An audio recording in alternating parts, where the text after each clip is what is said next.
Well, it finally happened. I broke down in the RX-7, but not because the reason you think it might be.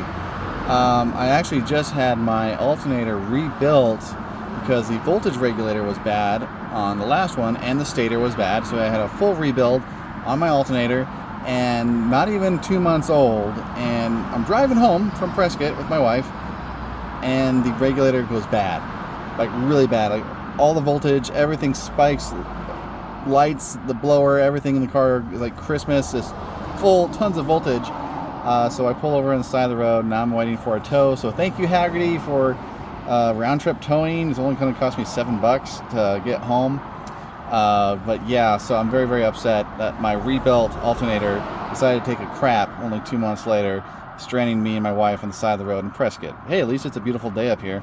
Unfortunately, gonna have to wait 2 hours to get picked up, and then probably another hour and a half to 2 hours to get home. So it's gonna be late night tonight.